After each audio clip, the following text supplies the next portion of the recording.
you will hit. They buy a deal and believe the shit. So please don't fuck with us, 'cause you might try snake bit. You are on the hook and we are the law. This time we are giving you the cure.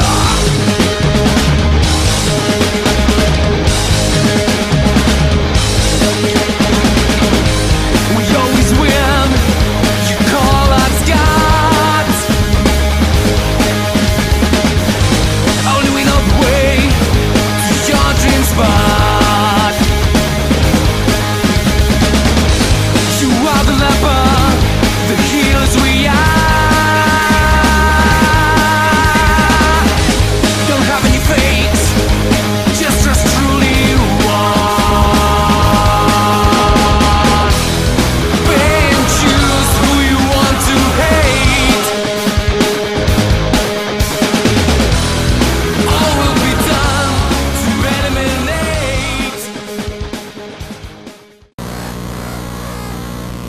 Pradėsime laidą Muzikinis Rūsys, kurioje kalbinsime Vilniečių grupę Messiah Goes Mad Orchestra, grojančią ganėtinai savitą stilių Lietuvos muzikinėje padangėje. Prašome, trumpai prisistatykite mūsų laidos žiūrovam. Tai šiuo atveju iš Messiah Goes Orchestra geriausiu atveju susirinko Messiah Goes, nes štai yra mūsų bosistas Povilas ir esu aš Mesijus vokalistas. Taigi visi esminiai akcentai grupės yra štai šioje raudonoje aikštėje ir štai mes esam būtent ta grupė, iš kurios tuoj paimsite interviu. Mes jau jamame. Taip. Jėzau. Jūs jau mato mūsų laidos žiūrovai. Taip. Klausimą turit, ne, aš turiu. Dabar grupės kūrėsi ir jos galvoja pavadinimus tokius, kad būtų galima juos įsiminti, lengvai atkartoti, pakartoti ir taip toliau. O jūsų pavadinimą, pavyzdžiui, mano kolegai Audriui yra labai sunku ištarti. Kodėl būtent pasirinko tokį pavadinimą? Ne jums klausiu. Ai, nu labai ilgai. Nu, pabaikit geriau. Iš tiesų, kiek žinau, istorija tokia, kad buvo renkamasi tarp Širdutės ir Messiah Goes Mad Orchestra. Ir nežinau, Žygi gal daugiau papasakok, kodėl ne Širdutės, Kregždutės, buvo Saulytės ir Menuliukai, bet nežinau, kodėl atmetėm visus šituos, gal taip labiau pasijusime undergroundo ir būsim konkurencingi kitais metodais negu visi. Neištirpsime Širdučių ir Kregždučių gausojų už tai va. Jūs minėjote, kad jūsų stilius post-hip-hop. Ką tai reiškia? Post-hip-hop gal pradėtų? Tai reiškia, kad repo tokio, koks jis buvo, niekada nebebus. Ir mes neprisidėsim prie repo išsaugojimo. Mes jį... Sunaikinsit jį? Ne, mes jį perdirbsim. Šiuolaikiniais eko-recyclingo laikais repo reikia tiesiog perdirbti. Ir mes va kažką iš to repo galvojam kažkokį tai naują medžiagą padaryti. Tikėkimės geresnė negu tualetinis popierius. Tai reiškia, ta medžiaga, kuri yra dabar, jinai nebelabai tinkama? Ar... Ne, jinai visiškai netinkama. Ir iš tiesų naudojam savo technologijas vėjo, termo, šiluminės, branduolinės šiek tiek. Kars nuo karto gal apie branduolinės technologijos Žygis daugiau galėtų papasakot, kurias naudojam. Va, kaip tik rytoj išstosim prieš branduolinės, todėl viską, ką mes naudojam, turėtų likti už kadro. Ir tradiciškai grupės, dalyvaujančios mūsų laidoje, užduoda klausimą gatvėj. Ir būtų jūsų klausimas gatvėj. Taigi klausimas būtų, kaip jaučiasi muzikanto rankšluostis? Koncerto metu, galbūt. Nu, nežinau, o kodėl nepasidomėjus, kaip jaučiasi jis po koncerto, backstage, paskui po koncerto jis labiausiai yra naudojamas, gal koncerto metu jis visai dar neblogai jaučiasi. Bet... Kaip jaučiasi tie, kurie nusviesti būna į mines? Taip, ir koks jų būna likimas? Kur jie dingsta? Ar mes to paklausim, kad nors savęs? Ar tokių rankšluosčių mes norėjome? Ar dėl to mes kovojame? Taip, tai apie šitos rankšluosčius einam paklausinėti gatvės praeivių. Einam dabarai. Tai ką? Pastovėkit čia. Pastovėkit, o mes išeinam. Ponas gatvės praeivį Dovarė. Kaip jaučiasi muzikanto rankšluostis koncerto metu?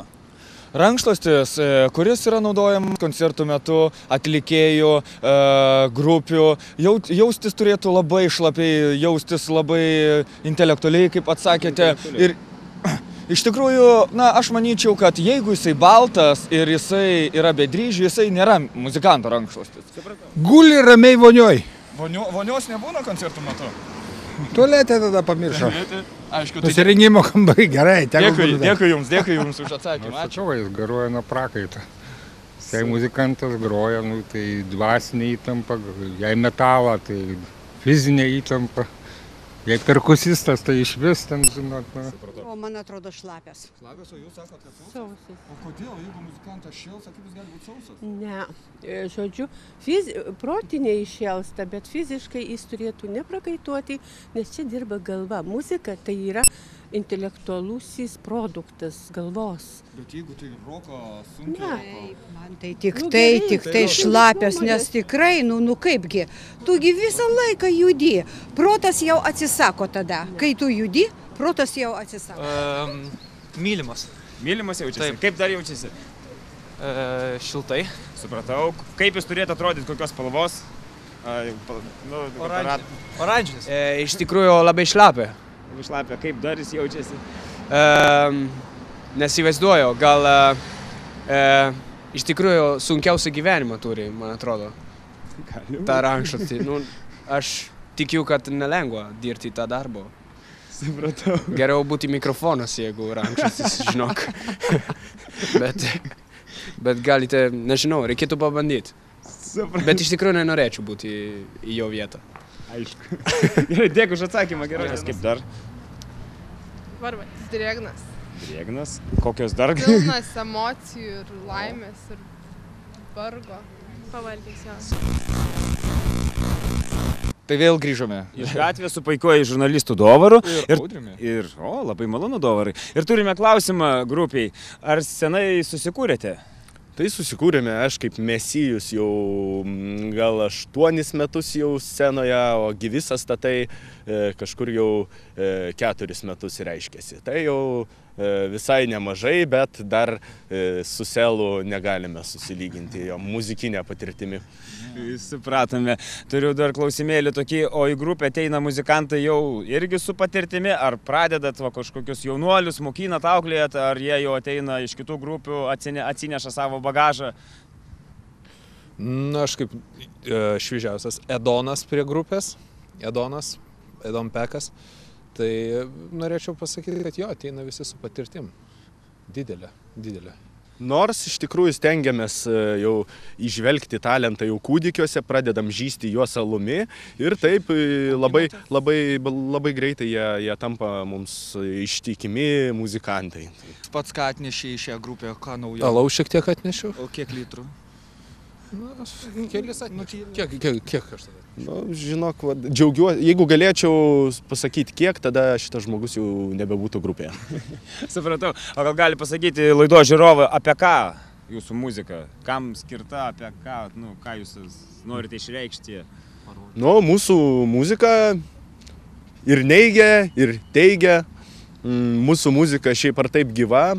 Todėl būtų sveika kiekvienam Lietuvos žmogui jos išgirsti. Žinoma, ne kiekvienas žmogus supras, bet čia jau yra to žmogaus asmeninės problemos. Taigi, orų berniukas Mesijus papasakos, kokie ateinantis orai gresia Lietuvai. Prasti, labai prasti. Tikrai ne už tokius orus mes kovojame. O kaip manote, tas artėjantis šliužas? Jo, ta banga, kuri atsisuko nuo rytų pusės ir tie vėjai, kurie pribloškė Lietuvos padangę, ar jie įtakos šiometinę muzikinę bei lukiškinę erdvę? Na, žurnalistė, pataisysime, ne takoso darys įtaką. Čia viena, o vėjai iš rytų visada blogi, tik iš vakarų geri, o būna vėjai.